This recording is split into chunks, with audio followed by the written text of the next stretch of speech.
인간은 갈대이다. 한숨 바람에도 쉽게 넘어지는 덧없는 존재이다. 인간은 한 줄기 갈대에 지나지 않는다. 자연 속에서도 가장 연약한 존재이다.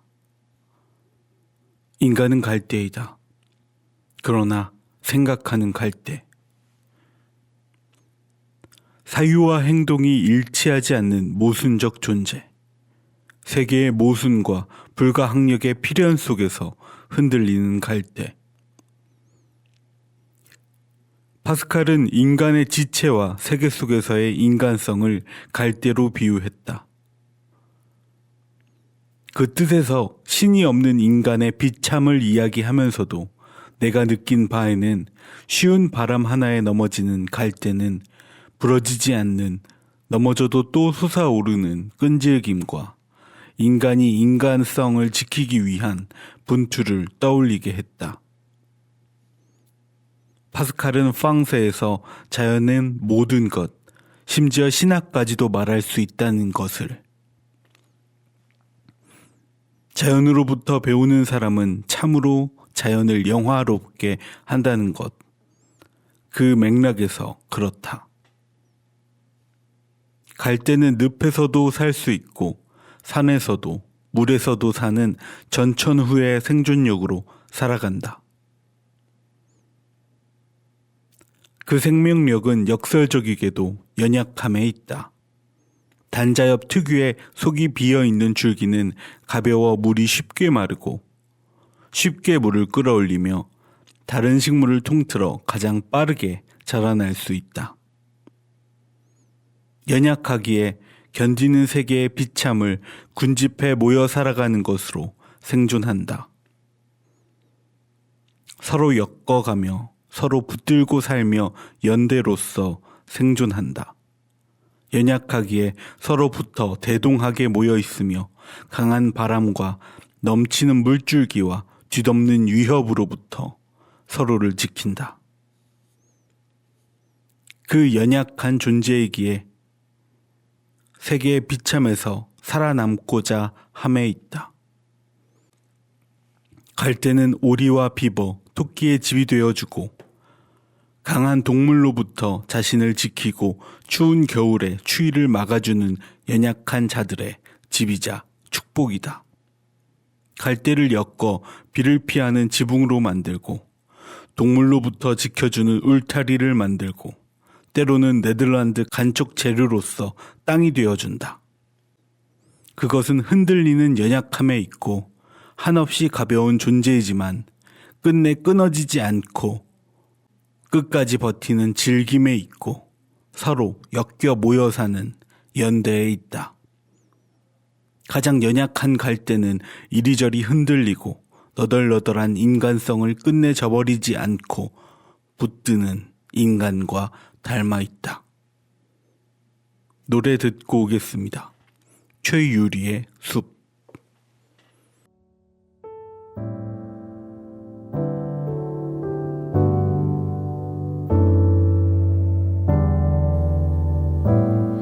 난 저기 숲이 돼볼게. 너는 자그맣기만 한 언덕 위를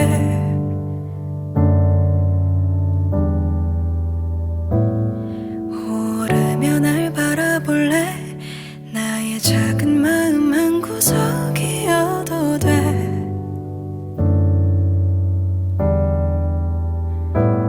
길을 더 보일게. 나를 베어도 돼. 날 지나치지 마. 날 보아줘. 나는 널 들을게. 이제 말해도 돼. 날 보며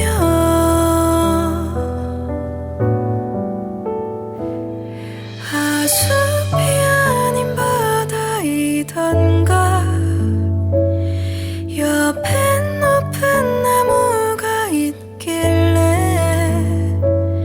하나라도 분명히 하고파. 난 이제 모래 가라앉은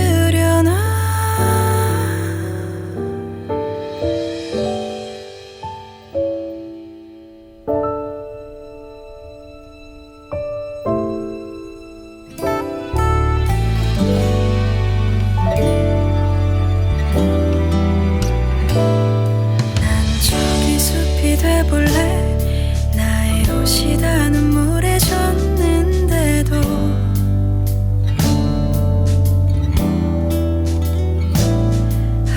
바다라고 했던가 그럼 내 눈물 모두 버릴 수 있나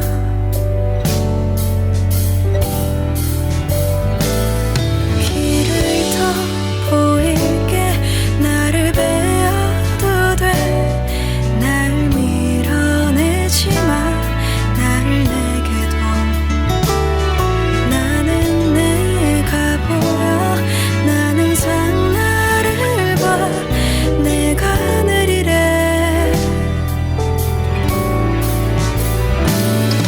아쉽이 아닌 바다이던가 옆엔 높은 나무가 있길래 하나라도 분명히 하고파 난 이제 물을 가라앉으려나 나의 눈물 모아 바다로만 흘려보내 나를 다 감추며 기억할게 내가 못해 나와 있어 그때 날 숲이려나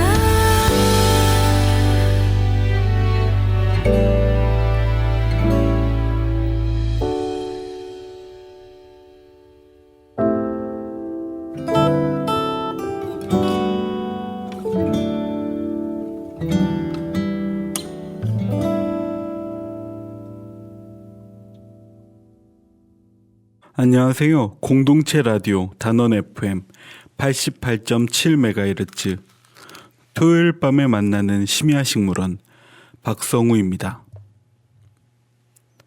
10월 중순을 향해 가고 있습니다. 요즘은 구름이 이쁘고 시원해서 많이들 나들이도 가시고 마을 축제나 지역 축제에 나들이 가시는 분들이 많으실 것 같은데요. 사진 찍기도 좋고 친구와 부모님과 아이들과 또 반려동물들과 함께 시원한 바람 맞으면서 이쁜 하늘과 함께 즐거운 한 주를 보내셨을 거라 생각합니다. 특히 안산에는 좀 큰 공원들도 많고 긴 산책로도 많고 그리고 또 이렇게 수변이 있는 호수 공원이나 아니면 이렇게 바다가 있는 공원들도 있는데 참 그 지점이 굉장히 특별한 것 같아요. 이렇게 즐길 수 있는 녹지가 있다는 건 도시를 살아가는 사람들에게 굉장히 큰 의미가 아닌가. 또 녹지가 있다는 건 그만큼 계절의 변화가 또 민감하게 받아들여지기 때문에 계절감 또한 즐겁게 즐길 수 있는 부분이 아닌가 싶습니다. 그렇게 저도 요즘 심야식물원을 일한 그 오프라인 프로젝트를 하고 있는데 이렇게 교육 준비를 하면서 안산 시민들에게 가드닝 프로그램을 기획해서 그 프로그램을 실행하고 있는데 그러면서 좀 자주 밖에 나가는 일이 있어요. 나갈 때마다 하늘 진짜 예쁘다. 식물들 진짜 많이 폈네. 가을에 맞는 이 계절감이 조금은 늦다. 여름이 아직 지나지 않은 것 같은 계절감이다. 식물들이. 그런 생각도 많이 하게 되고 이제 슬슬 갈대의 계절이 오는구나. 갈대와 억새의 계절이 오는구나. 이런 생각도 들고 작년보다야 더 늦게 갈대와 억새 꽃이 올라오는데 그런 걸 보면서 올 여름은 정말 늦게까지 더웠구나. 이런 생각도 듭니다. 그렇게 산책을 하다 보면 봄, 여름부터 피어 있었지만 눈치채지 못했던 색색의 옷을 입고 길다란 꽃대를 휘날리는 갈대와 억새가 눈에 띄는데요. 갈대는 봄부터 가장 빠르게 자라나지만 봄, 여름 아무도 누군지 모르다 추운 겨울이 추운 바람이 불어서야 이쁜 옷을 갈아입곤 꽃을 내 내가 사실 여기 있었어 하는 존재감을 과시합니다. 원래 있었지만 우리가 눈치채지도 못하고 묵묵히 있다. 추워져야 비로소 모습을 드러내는 갈대. 갈대는 계절의 발견이자 꽃 피지 않는 계절의 유일한 색이기도 합니다. 퐁퐁한 꽃을 내어주고 거친 줄기는 엮어서 다른 정원에 따뜻한 이불이 되어주기도 하고 때로는 바람을 막는 울타리가 돼주는 것. 꼭 이런 것들이 갈대가 가족을 의미하는 것 같기도 하고 우리 공동체를 이야기해 주는 것 같습니다. 꼭 그것을 늦게 알아차리는 것도 꼭 닮아 있는 것 같죠. 보이지 않아도 늘 묵묵히 자라다 이내 붉어지며 정원을 아름답게 해주는 갈대처럼 우리가 몰랐던 이야기를 전해주며 큰 재미를 주는 예능이 있었습니다. 요즘 가장 큰 화두였는데요. 넷플릭스의 프로그램 흑백 요리사입니다. 흑백 요리사는 요리사가 흑과 백으로 나뉘어서 요리로 경합하는 프로그램으로 요즘 참 많이 핫하고 넷플릭스를 구독하지 않는 분들도 흑백 요리사에 관해서 참 인터넷에 많이 돌아다니면서 시끄럽고 공중파에서도 흑백 요리사에 관한 이야기를 한참 하고 있을 정도로 한때 참 붐을 일으키는 그런 예능입니다. 유명 요리사와 뜨고 있는 요리사들이 모여 자신의 전문성과 요리의 기술을 선보이는 프로그램으로 경합이라는 경쟁 요소와 3스타 파인다이닝 요리점 모수의 안성재 셰프가 등장해서 큰 재미를 주고 있습니다. 요리가 경쟁이 될 수 있는가? 경쟁이 가능한 주제인가? 입맛과 문화와 세계 속에서 요리로서 경쟁하는 것이 의미가 있을까? 그런 문제들은 있지만 사람들에게 큰 인기를 끌게 만든 것은 파인다이닝 레스토랑, 고급 요리점의 코스 요리와 일품 요리사가 만드는 음식들을 눈으로 볼 수 있다는 재미. 그런 것들이 전국적으로 사랑받는, 전국민적으로 사랑받는 백종원 대표와 만나서 세계인의 인정을 받은 안성재 셰프, 이 세 가지 조합, 이런 것들이 참 사람들에게 사랑을 받게 만드는 것 같아요. 사람들이 점점 고급 요리에 관해서 관심도도 높아지고 그 고급 요리, 파인다이닝의 끝이라는 미쉐린의 3스타, 우리나라 전 세계 최연소 3스타 셰프라고 하는데 안성재 셰프, 그리고 국민적인 사랑을 받는 백종원 대표까지 참 요리로서 보여줄 수 있는 그 의가 아닌가 싶어요. 이 세 가지 요소가. 그래서 이 세 가지 요소로 참 많은 인기를 끌고 있는 것 같습니다. 근데 또 이제 저는 평소에 요리를 만드는 걸 굉장히 좋아하기 때문에 이 프로그램을 굉장히 재밌게 봤는데요. 제가 유튜브를 하게 된 계기도 그 백종원의 스트리트 푸드 파이터라는 다큐처럼 보이는 음식 프로그램이 있어요. 세계의 방방곳곳을 돌아다니면서 시골의 작은 마을의 토속 음식까지 어떻게 만드는지 알아맞추는 백종원 대표의 그런 기행 같은 걸 보는 것도 재밌고, 이런 음식엔 이런 문화가 녹아져 있구나 하는 것도 재밌고, 그 백종원의 스트리트 푸드 파이터라는 그 영상에서 주는 영상미, 음식을 만들면 그 음식을 재료서부터 거슬러 올라가는 그 슬로우 돼서 역지생되는 그 촬영 기법, 이런 것들도 굉장히 큰 재미를 줬고, 영상이 꼭 극박하고 빠를 필요는 없구나. 굉장히 심도 있고 깊게 무언가를 하나를 바라보면 그 시각만으로도 굉장히 재밌는 거구나 해서 나도 백종원처럼 뭔가 이렇게 내가 좋아하는 것들을 찍으면서 한번 해보면 좋을 것 같다. 그게 내 일에도 도움이 될 것 같다. 이런 생각이 들어서 저도 유튜브를 하게 된 계기였는데요. 그래서 전 굉장히 요리를 좋아하는 편이에요. 방송도 요리에 관련된 걸 많이 보고, 다큐멘터리도 뭐 그 누들 이 면발 그 국수의 기원은 어디인가 뭐 이런 누들로드 이런 것도 굉장히 재밌게 봤었고, 또 이제 영화 같은 것도 그 아메리칸 셰프라는 그 트럭에서 요리를 하는 그런 영화도 굉장히 재밌게 봤고, 요리에 관련된 건 대부분 재밌게 잘 보는 편이에요. 저는 이제 요리를 만드는 거 굉장히 즐거워하고 좋아하는데, 정원교육 프로그램을 제가 정규적으로 진행을 할 때는 꼭 끝날 때 요리를 다 같이 해먹는 것이 있어요.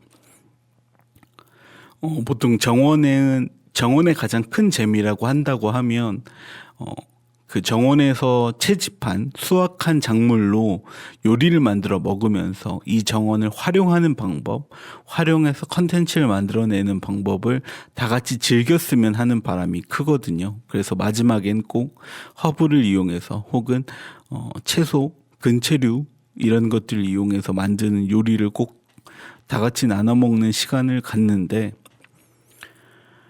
참 그 정도로 전 나눠 먹는 행위가 저에겐 굉장히 크게 즐거움을 주는 일입니다.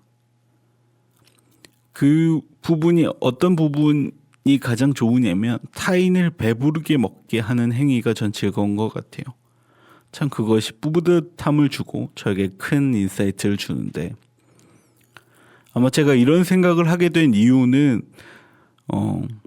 할머니가 끓여주시는 잔치국수가 생각나기도 하고, 어머니가 만들어주시는, 저희 어머니가 전라도 분이신데 굉장히 요리 솜씨가 좋으세요. 그래서 닭도리탕, 김치찜, 제가 좋아하는 오징어 볶음, 제육볶음, 제가 정말 좋아하는 음식들인데 이런 것들 정말 맛있게 해주시거든요. 그래서 정말 너무 맛있다 이런 생각을 하면 그 순간만큼은 굉장히 행복함을 주잖아요. 따뜻하고 배부른 음식은 늘 절 행복하게 해주기 때문에 이 지점이 행복과 위안을 만드는 행위라는 인식에서 기인한 것 같아요. 지금에 와서는, 어렸을 땐 그랬지만 지금에 와서는 사실 배고프거나 먹고 싶은 걸 만드는 일은 별로 없어요. 같이 먹는 사람이, 함께 먹는 사람이 먹고 싶은 걸 만드는 거 굉장히 좋아합니다. 내가 만든 음식을 입에 넣고 오물오물하는 그 얼굴, 따뜻한 온기에 웃는 얼굴, 그런 것들을 보는 게 굉장히 저에겐 즐거운 것 같아요. 그럴 때마다 어머니 얼굴이 이렇게 겹쳐 보일 때가 있거든요. 음식을 만드는 즐거움이 먹기 위해서보다 다른 사람에게 줄 때 있는 거구나. 다른 사람을 배부르게 먹일 때 그 즐거움이 있는 거구나. 이게 어른이 되는 거구나. 이런 마음이 들었어요. 저희 어머니는 사실 고기나 생선 이런 걸 별로 안 좋아하세요. 별로 안 드세요. 이렇게 먹어도 고기 몇 점. 이렇게 잘 안 드시는데, 그 때마다 삼겹살이나 닭도리탕, 생선구이 이런 제가 좋아하는 걸 만드시곤 별로 안 드세요. 그냥 다른 반찬에 밥만 드시는데, 별로 안 드시고 저희에게 그냥 주는 모습이 굉장히 의아하고 싫을 때도 있었어요. 많이 드셨으면 좋겠는데, 이렇게 맛있고 즐거운 걸 즐겼으면 좋겠는데, 꼭 이렇게 그 짜장면이 싫다고 하셨어, 그 노래처럼. 참 그 부분이 의아했었는데, 요리를 하면서부터 드시지 않는 음식을 만드는 이유가 이런 것에 있구나. 어떤 마음인지 헤아리게 됐었어요. 요리를 먹는 것보다 요리의 따뜻함은 주는 것에 있구나. 그런 마음이 들어서 요리가 더 좋아진 것 같아요. 노래 듣고 요리에 관해서 마저 이야기하겠습니다. 스텔라 장, 라 모하 리 파겟 파리.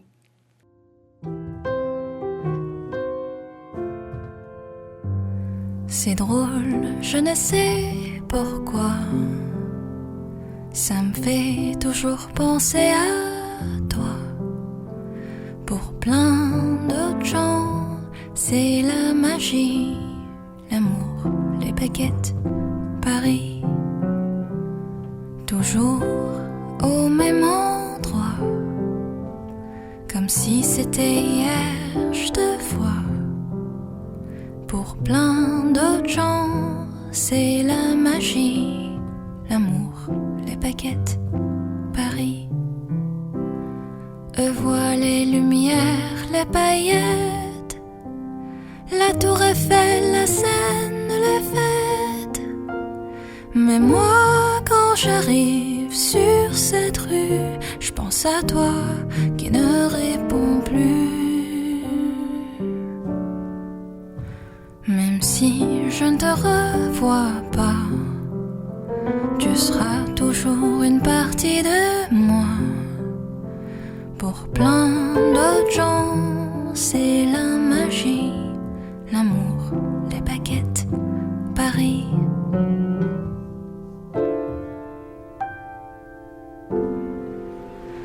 Les fous rires sur ces marches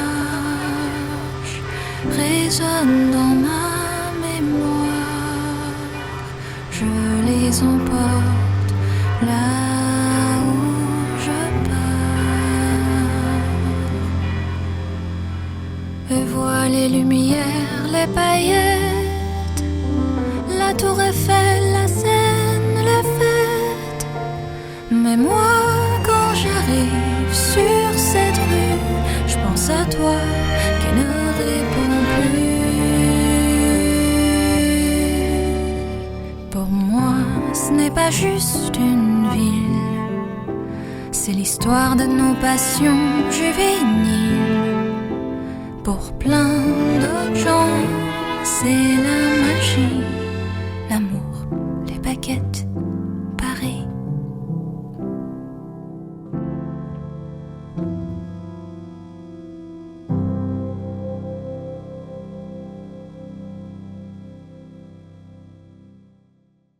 노래 듣고 왔습니다.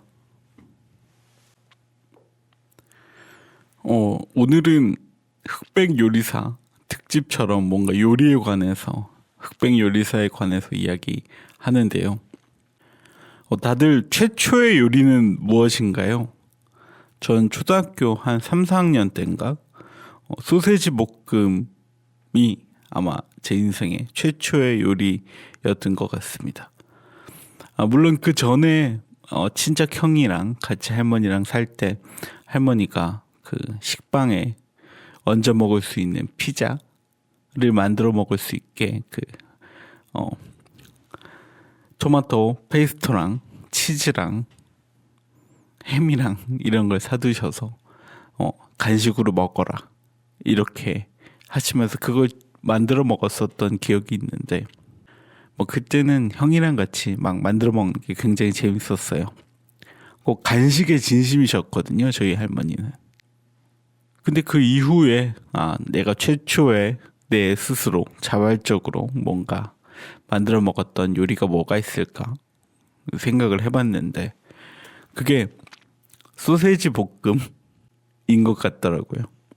혼자 있는 저에게 소세지 한 봉지는 세상에서 제일 좋아하는 걸 마음껏 먹을 수 있는 재료였어요.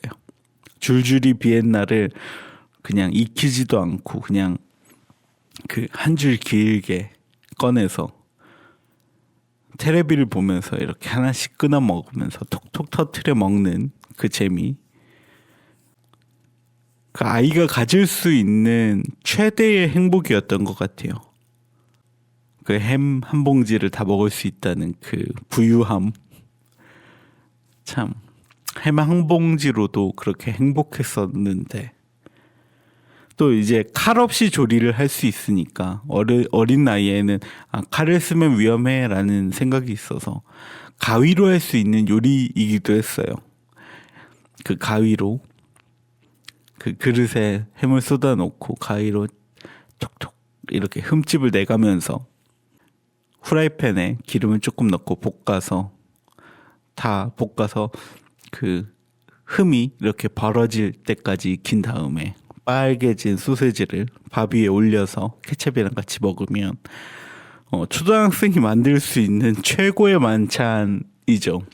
초등학생이 그때만큼은 미슐랭 3스타의 디너 부럽지 않게 가장 큰 행복감을 느낄 수 있었던 시간이었어요. 또 그때 마침 케이블 테레비가 참 한참 유행이었어요. 지금은 IPTV, 케이블 방송 이런 게 참 일반적이었지만 그땐 그렇지 않았는데 그런 게 막 태동할 때여서 케이블이나 인터넷도 막 그때 한참 태동을 할 때였는데 인터넷이나 그렇게 케이블 TV를 보면 일본 드라마가 있었거든요. 나왔거든요. 그래서 일본 드라마는 사실 신세계잖아요. 일본 애니메이션을 본 지도 몇 살이 안 됐는데 일본 드라마라는 게 있다. 그걸 볼 수 있었어요.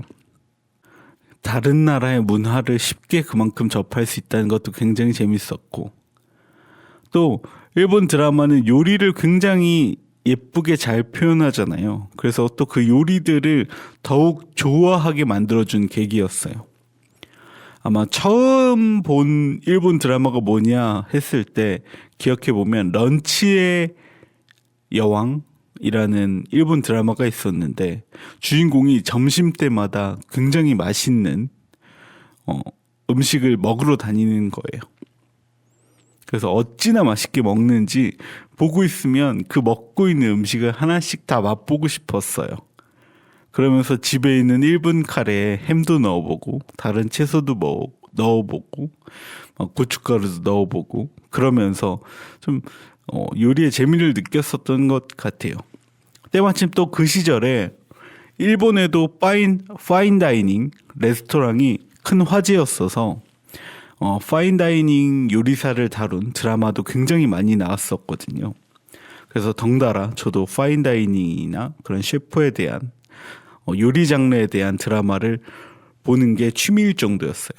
그래서 꼭 요리 관련 드라마가 올라오면 꼭 보고 일본은 참 음식에 대한 묘사가 굉장히 뛰어난데 굳이 요리 장르가 아니어도 그런 뭔가 탐정 장르나 아니면 사극이나 뭐 다른 장르의 드라마여도 꼭 음식을 만드는 장면이나 음식을 먹는 장면이 있다면 불필요할 만큼 재조명하면서 확대하면서 그 요리 만드는 행위, 먹는 행위를 굉장히 확대해서 보여줬던 기억이 있어요. 그만큼 자세히 묘사되니까 어린 마음에는 참 그게 멋져 보였던 것 같아요. 하나하나 먹는 걸 굉장히 소중히 만들고 그 채소 하나, 당근 하나를 먹는 그 모습도 굉장히 맛있게 먹는 그 모습이 있었거든요. 그래서 이런 계기들이 좀 모여서 요리를 좋아하게 된 것 같은데 한국에서도 한 10년 전쯤부터 셰프란 직업이 재조명되면서 하나둘씩 고급 요리에 대한 이야기가 흥행 보증수표처럼 예능에 자주 등장하기 시작했던 것 같습니다. 흑백 요리사의 등장이 큰 반항을 이번에 일으켰는데 참 그 요리에 관한 컨텐츠가 이제 더 이상은 없을 거야, 끝이야 라고 생각했는데 어쩜 그렇게 참신하고 재밌는 걸 많이 들고 오는지. 이번에 흑백 요리사가 큰 반항을 일으킨 이유는 미쉐린 회사가 발행하는 타이어 회사죠.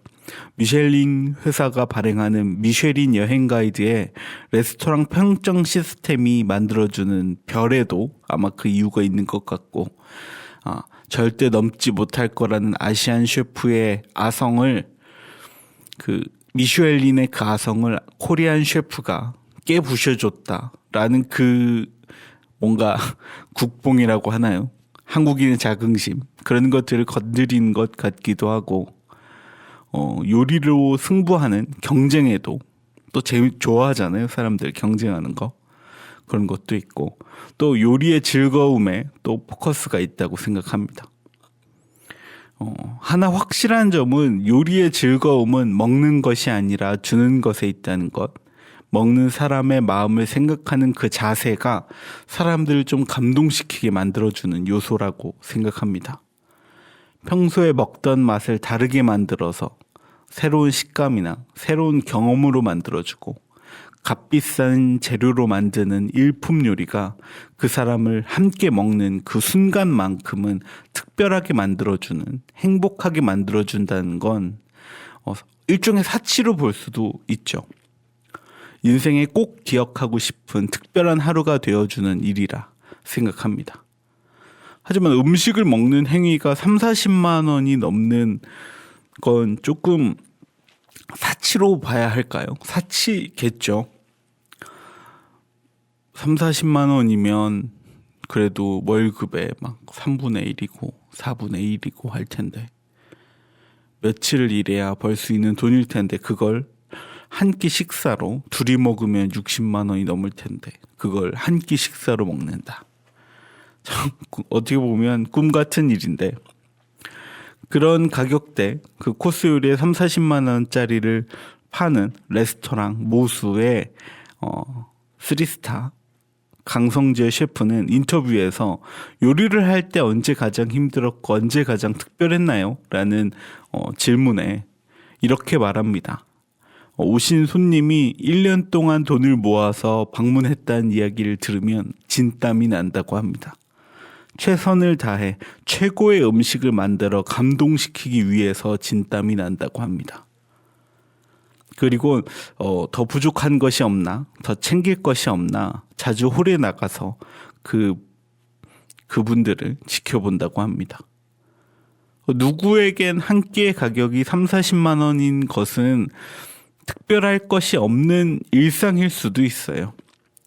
누군가는 이 한 끼를 위해서 1년간 꼬박꼬박 돈을 모아온 일에 없는 특별한 순간일 수 있기에 늘 항상 최선을 다해 최고의 것을 만들려고 한다고 합니다. 아마도 그것이 세계 인류 레스토랑이라는 별 3개를 받게 만든 이유인 것 같습니다. 사치일 수도 있는 비싼 음식은 동시에 최고의 재료로 최고의 음식을 만드는 가장 완벽한 한 끼, 오늘과 내일, 앞으로를 살게 해주는 큰 즐거운 경험이 돼주기에 다들 열광하는 것 같습니다. 일예로 모수의 강성재 셰프는 서빙을 하는 서버 직원들의 음식을 내려놓는 그 자세를 위해서 발레를 적극적으로 권장한다고 합니다. 아마 발레를 하는 비용은 내주겠죠. 그 음식을 내려놓는 그 순간까지가 경험이라고 생각하기 때문에 우아하게 걷고 우아하게 음식을 내려놓는 것까지가 음식을 먹는 경험이다. 이런 얘기를 할 정도로 음식을 먹는 그 행위에 초점을 맞춘 것 같아요. 근데 요리를 한가닥 한다고 하는 저로서는 못 먹어봤지만 저희 어머님이 해주시는 잔치국수와 모수에서 가장 유명한 메뉴인 엉걸불에 태운 도토리국수는 크게 다르지 않을 거라고 생각합니다. 만드는 방식과 재료는 달라도 먹는 사람을 생각하는 그 마음만큼은 최고라고 생각하기 때문입니다. 또 먹는 사람을 즐겁게 한다는 최고의 가치, 그걸 넘어 흑백 요리사가 대중에게 인기를 끄는 이유는 또 하나 있습니다. 바로 갈대처럼 처음부터 있었지만 계절을 지나 새롭게 만드는 재발견인데요. 흑백 요리사는 유명하고 저명한 요리사는 백이의 요리의 셰프복을 입고 하얀 셰프복을 입고 알려지지 않은 입소문을 탄 제야의 강자들은 흑복 셰프복을 입는다고 합니다. 백돌과 흑돌처럼 하얀 셰프복, 까만 셰프복 이렇게 해서 나누는 건데요. 그중에선 유명하고 방송에 나오는 요리사도 있지만 급식대가 이미영 조리사님처럼 혹은 이모카세 김미령 요리사처럼 입소문은 있지만 대중에게 크게 알려지지 않은 훌륭한 요리사 분들도 계십니다. 학생들이 먹는 그 시간을 고려해서 조리한 후에 맛이 충분히 배어 나오게 만드는 그 기술, 그 시간. 오랜 시간 동안 가족의 생계를 책임지기 위해 요리하면서 인류 셰프보다 빨라진 손. 자신이 아닌 타인의 즐거움을 주기 위한 노력이 시청자들을 흑과 백을 나누지 않고 감동시키게 만들었습니다. 그 중에 또 흑 요리사뿐만이 아니고 그 기존에 유명했었던 백 요리사도 있는데 아이언 셰프 아메리카라는 경영 프로그램에 1위를 했던 에드워드 리처럼 기존에 유명했던 요리사의 숨은 이야기를 재조명할 수 있는 기회가 되기도 했습니다. 백이의 셰프 에드워드 리는 아이언 셰프 아메리카 요리 경영 프로그램에 1위를 빛나는 강자인데 후덕한 얼굴에 굳은 표정, 어눌한 말투지만 따뜻함이 배어나오는 에드워드 리는 한인 1세의 가정에서 자라 유색 인종의 어려움과 이민 가정의 어려움을 요리로 이겨낸 인물로 미국에선 유명합니다. 특히 에드워드 리는 여성운동과 인권운동으로도 유명한 셰프인데요. 자신의 레스토랑의 유능한 수석 매니저였던 린지 오브 카젝의 육아휴직을 선택하려고 하자 분개하고선 자신의 레스토랑에서 여성 노동자들을 위한 리더십 프로그램과 함께 하자. 우리 여성 요리사의 처우가 조금 어려우니까 여성 요리사의 처우를 좀 개선하고 육아휴직을 선택하는 것보다 조금 더 계속 육아휴직 중에서도 요리를 놓지 않고 계속 커리어를 이어나갈 수 있는 프로그램을 개발해 볼까? 우리가 그런 단체를 만들자. 그런 제안을 해서 더 이니시어티브라는 단체를 설립했다고 합니다. 그래서 자신의 레스토랑뿐만이 아니고 다양한 요리 업계의 여성 셰프들을 지원하는 리더십 프로그램을 만들었고 비영리 단체로 발전했다고 합니다. 그 단체에서는 뭘 하냐? 저소득 여성 셰프들을 지원하는 지원 프로그램과 유색인종 커뮤니티 지원, 흑인 커뮤니티 레스토랑 등 다양한 인권 활동을 이어나가는 단체로 발전했다고 합니다. 아무래도 경력이 단절되는 것을 우려한 에드워드 리가 경력이 단절되지 않게 프로그램을 그 지원단체를 만들었고 그걸 지원한다고 하는데요. 근데 자기의 레스토랑이 아마 서너 개 되는 걸로 아는데 그 안에 있는 노동자들 뿐만이 아니고 다른 가게에 있는 그리고 요리 업계에 있는 여성 셰프들을 지원하는 지원 프로그램과 다양한 인종의 커뮤니티를 지원하는 지원 단체를 만들었다고 합니다. 그에 더해서 농산물 소비를 통해 지역사회를 돕는 지역 농장과 협업해 소규모 외식업자 지원 등으로 미래의 요리사와 지역을 돕기 위한 노력을 이어가고 있었다고 합니다. 참 그 얼굴은 무섭게 생겼는데 굉장히 좋은 일을 생각이 깊은 사람이라는 생각이 들어요. 레스토랑 사업 내에서 평등과 다양성을 위해서 노력하고 있고 이런 업적을 인정받아서 2021년 인권운동가에게 상을 주는 무하마드 알리 인도주의 상을 수상했고 수석 매니저였던 아까 이야기했던 프로젝트 리더 린지 오브 카젝과 함께 상을 수여받았다고 합니다. 또 제임스 비어 재단의 2024 올해의 인도주의 상의 수상자로 에드워드 리와 린지 오브 카젝이 만든 더 이니시어티브 비영리 단체가 선정됐다고 합니다. 참 축하할 만한 일이죠. 요리 업계 그 파인다이닝 레스토랑 안에 있는 주방에서는 여성이 진입하게 된 지가 얼마 되지 않았다고 합니다. 아무래도 노동 환경이 열악하기 때문이라고 생각하는데 그래서 진입하고 싶은 여성 셰프들은 굉장히 큰 어려움을 겪고 있었고 그것들을 지원하기 위해서 그런 부분들을 해소하고자 자기가 유명한 셰프로서 그 지역사회 일원으로서 노력한다는 점이 그리고 말뿐 아니고 사업까지만 레스토랑을 운영하고 경영하는 사업까지만 그 소속으로서 앞장서서 비영리단체를 만들었다는 것이 참 우리가 그렇게까지 어려움을 나서서 해결할 수 있나, 우리에게 그런 열정이 있나, 그런 배려가 있나 돌이켜봤을 때 참 반성하게도 되고 부럽기도 한 시점인 것 같아요.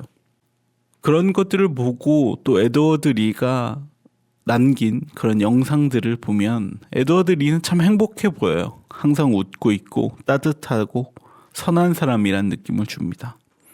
그 사람이 선한 행동을 해서 했다고 해서 전에 들어서 행복해 보이는 게 아니라 자기가 좋아하는 일을 하고 있다는 그 확신이 얼굴에 드러난 것 같아요. 에드워드 리는 요리로서 행복을 느끼는 요리사가 어떤 마음으로 요리에 몰두하게 되는지 알게 하는 계기가 되어준 것 같습니다. 흑백 요리사의 흥행의 이유는 기술과 최상품의 식재료, 최고의 서비스로 당신이 이 순간만큼 최고로 행복하기 바라는 그 마음인 것 같습니다. 내가 만든 요리가 누군가에게 행복과 즐거운 경험으로서 내일로 나아갈 수 있기를. 그것이 흑백 요리사가 흥행하는 지점이 아닐까 싶습니다. 노래 듣고 요리 이야기 이어가겠습니다. 백예린의 무부 물고기.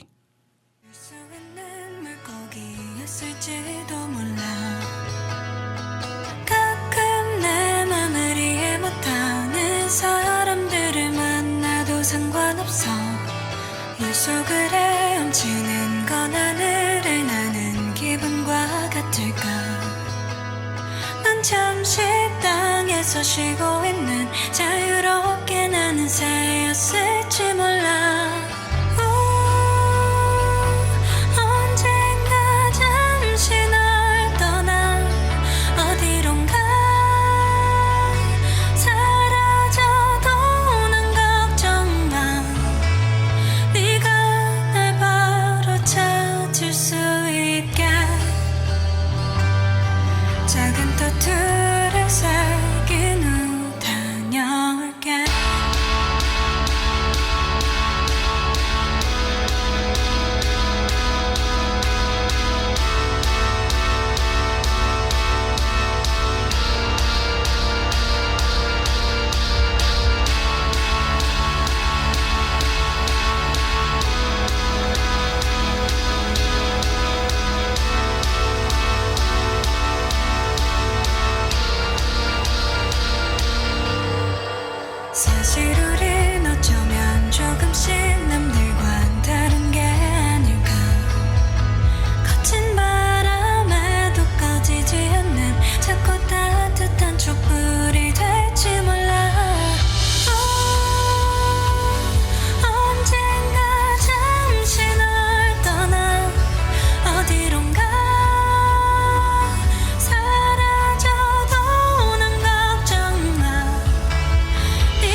노래 듣고 왔습니다.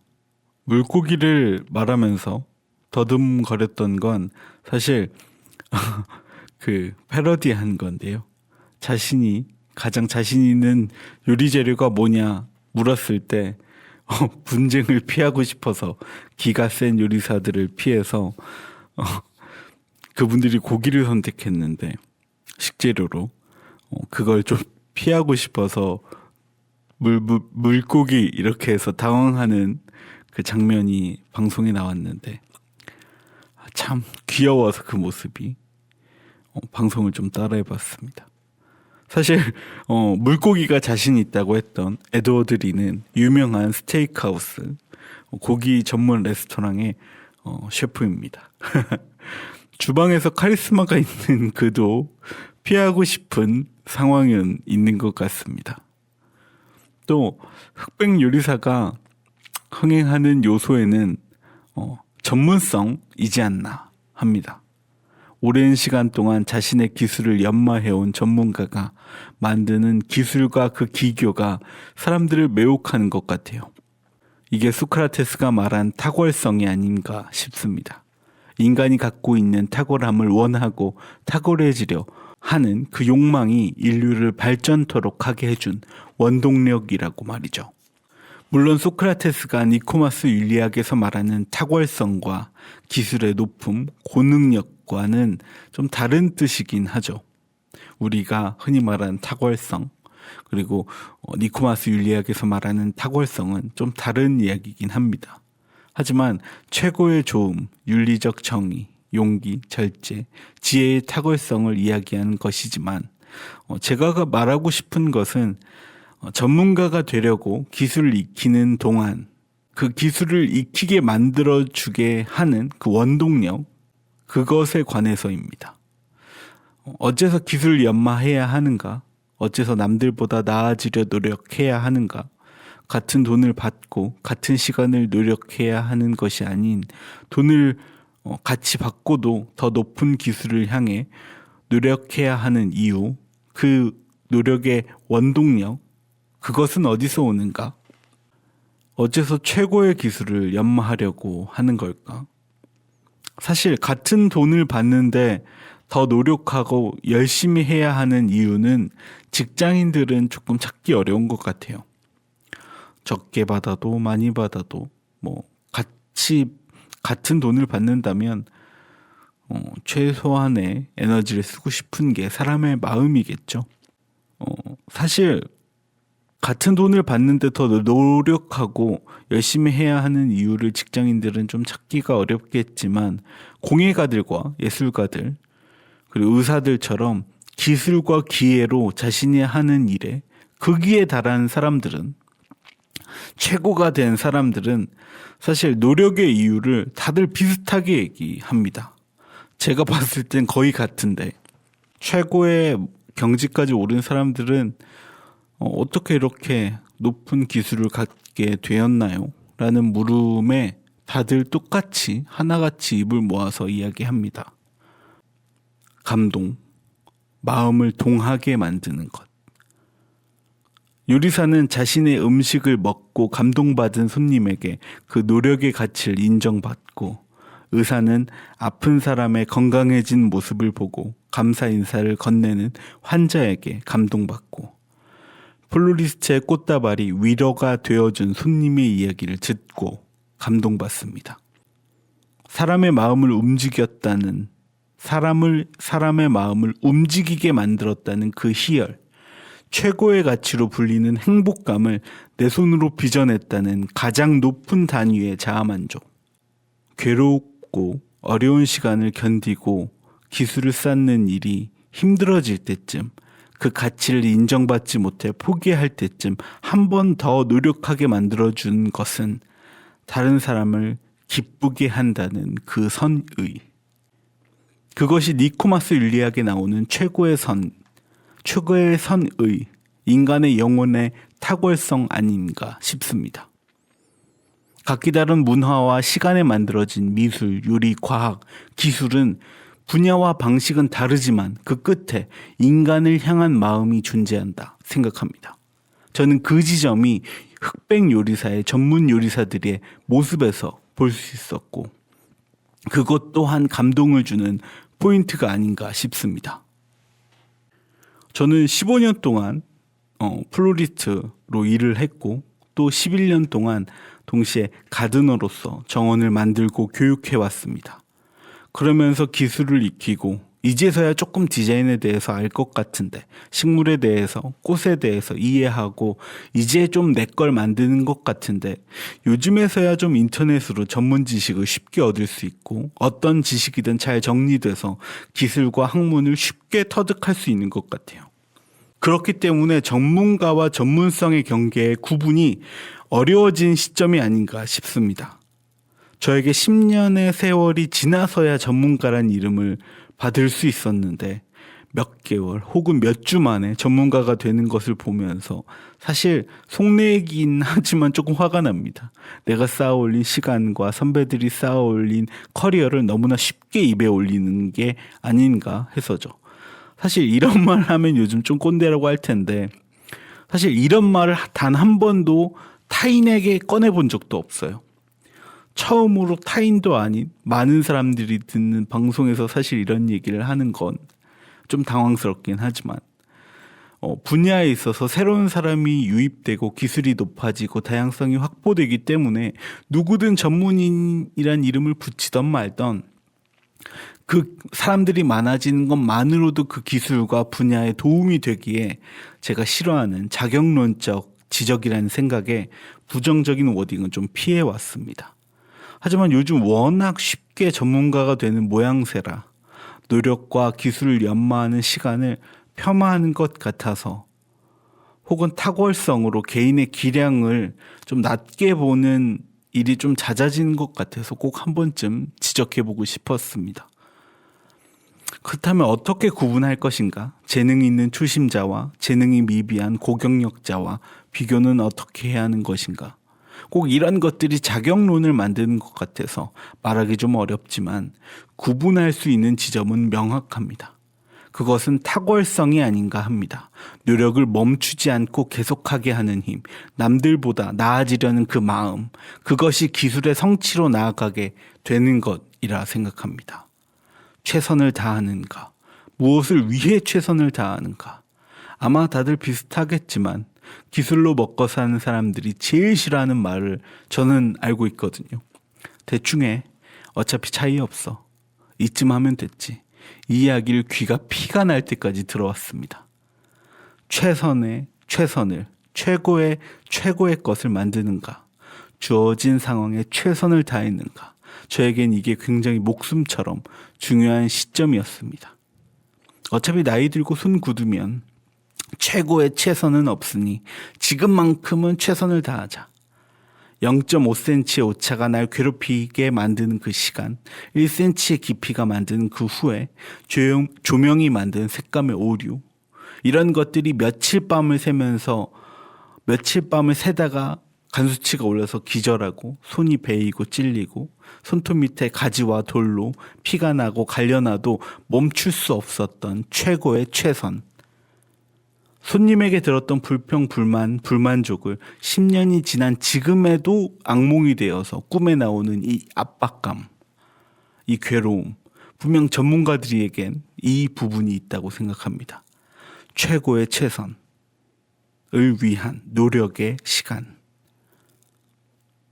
최고의 최선과 노력과 시간, 그것을 향해 가는 사람의 마음, 이 두 가지가 노력을 포기하지 않게 만드는 원동력이고 사람의 마음을 움직이는 동인이자 마음을 움직여 감화하는 감동이라 생각합니다.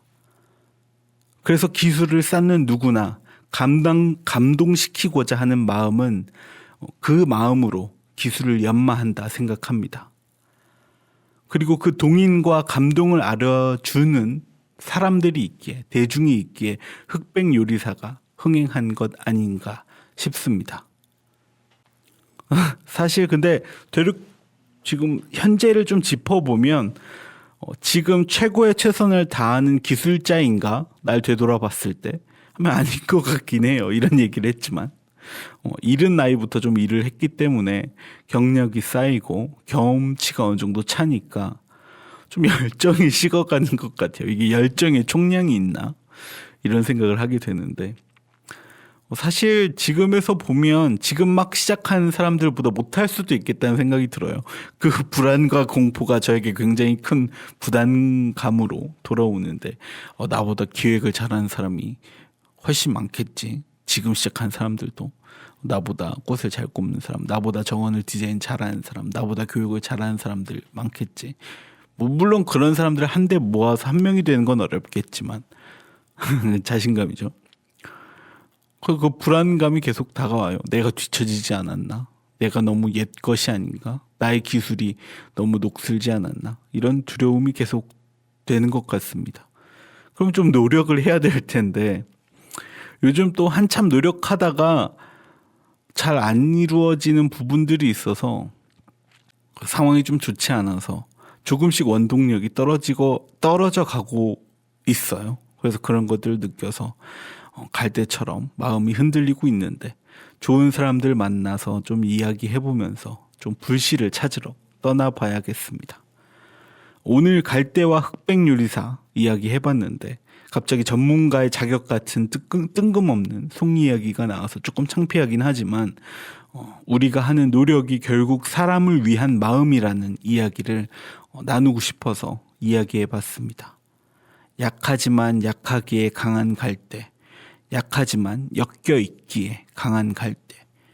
그것은 파스칼의 말처럼 인간과 닮아 있다 생각합니다.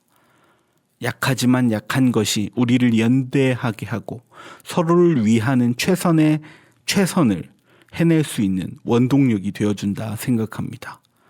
우리는 갈대처럼 흔들려도 꺾이지 않는, 찢겨내야만 뜯어지는 갈대처럼 엮여 있으므로 찢겨지지도 않는 우린 약해서 강하고 모여있기에 강합니다. 앞으로 조금씩 추워질 가을 앞에 맛있는 음식이 담긴, 마음이 담긴 음식과 함께 가을 풍경 즐기면서 즐거운 10월 보내셨으면 좋겠습니다. 갈대처럼 약하지만 강하게 10월을 보내봅시다. 공동체 라디오 단원 FM 88.7MHz 심야식물원 박성우였습니다. 노래 듣고 다음 토요일 밤에 찾아뵙겠습니다. 임세모 가을이 오나봐. 가을이 오나봐 코가 점점 막혀오는 게 심상치가 않아. 가을이 오나봐 하늘이 높고 구름이 없는 게 진짜로 오려나. 가을아침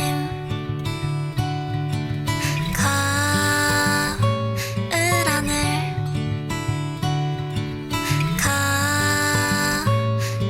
가을이야 걷는 가디건.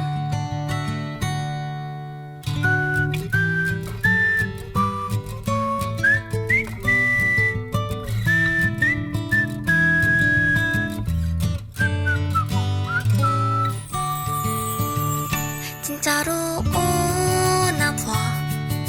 선선한 바람이 부는 게 심상치